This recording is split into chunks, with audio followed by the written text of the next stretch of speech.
बिस्मिल्लाहिर्रहमानिर्रहीम। अस्सलाम वालेकुम नाज़रीन, कब्र की पहली रात का मंजर कैसा होगा? ये एक ऐसा सवाल है जिसकी तलाश में हर दूसरा शख्स नजर आता है। आज हम इस सवाल का जवाब आपके लिए इस्लामी नुक्ते नज़र से लेकर हाजिर हुए हैं। इसके अलावा आपको ये भी बताएंगे कि आखिर कब्र इंसान को कैसे पुकारती है, क्या ये पुकार इंसान को सुनाई देती है? आपसे इल्तिमास ये है कि वीडियो को आखिर तक जरूर देखिएगा और दूसरे लोगों का ईमान ताज़ा करने के लिए इस वीडियो को शेयर भी जरूर कर दीजिए। नाज़रीन, हजरत अबू सईद खिज़री रज़ियल्लाहु ताला अन्हु से रिवायत है कि सरवर कायनात सल्लल्लाहु अलैहि वसल्लम ने फरमाया, लज़्ज़तों को ख़त्म करने वाली मौत को कसरत से याद किया करो। कब्र हर दिन अपने मुर्दों से मुखातिब करते हुए ऐलान करती है कि मैं गुर्बत और तन्हाई का घर हूँ, मट्टी और कीड़ों का घर हूँ। जब मोमिन को कफन दिया जाता है तो कब्र उसे मरहबा कहते हुए खुशखबरी सुनाती है कि मेरी पुश्त पर चलने वालों में तू बड़ा महबूब था, आज मैं तेरी हो गई और तू मेरी तरफ आ गया, तू अब मेरे एहसान को देख लेगा।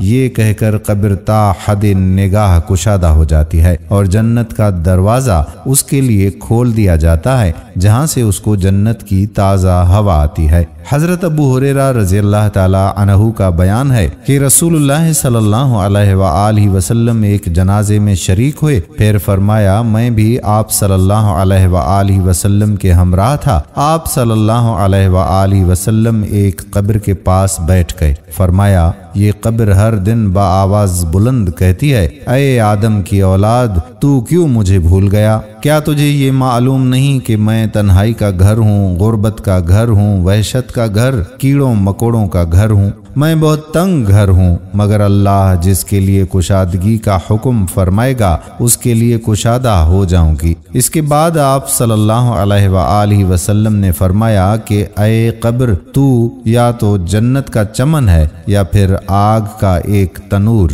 हजरत अबू हुजाज रज़ियल्लाहु ताला अन्हु से रिवायत है कि रहमत आलम सल्लल्लाहु अलैहि वसल्लम ने फरमाया कि मुर्दा जब कब्र में रखा जाता है तो कब्र उसको कहती है कि ऐ इब्ने आदम, तू हलाक हुआ, तुझे किस चीज ने मुझसे धोखे में रखा? क्या तुझे मालूम ना था कि मैं फितना, तारीकी और कीड़ों मकोड़ों का घर हूँ? तुझे किस चीज ने मुझसे बहका कर निडर कर दिया और तू मेरी पुश्त पर खूब अकड़ कर चलता था? अगर वो मुर्दा नेक होता है तो उसकी तरफ से कब्र को जवाब देने वाले जवाब देते हैं, ऐ कब्र, तू देख तो सही इसके आमाल कैसे हैं। ये अच्छा ही इख्तियार करता था और बुराई से बाज रहता था। ये सुनकर कब्र कहती है, बेशक ये नेक था, अब मैं इसके लिए सरसब्ज हो जाती हूँ। मुर्दे का जिस्म उस वक्त मुनव्वर हो जाता है और उसकी रूह अल्लाह ताला की तरफ भेज दी जाती है। हजरत अब्दुल्लाह बिन उबैद रज़ियल्लाहु ताला अन्हु से रिवायत है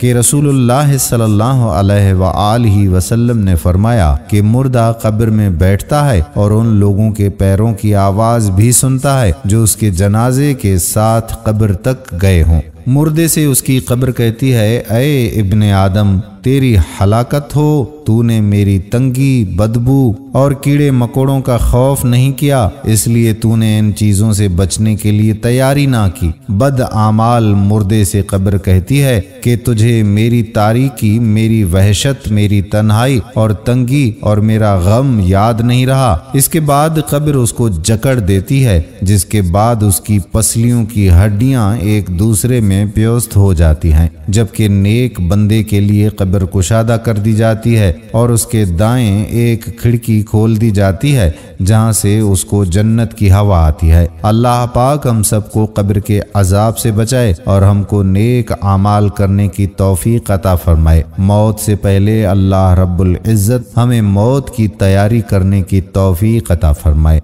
आमीन या रब्बल आलमीन। दोस्तों, वीडियो पसंद आई हो तो शेयर जरूर कर दें। आने वाली वीडियो तक अपने मेजबान कादिर बख्श कल्होड़ो को इजाजत दीजिए। अल्लाह हाफिज।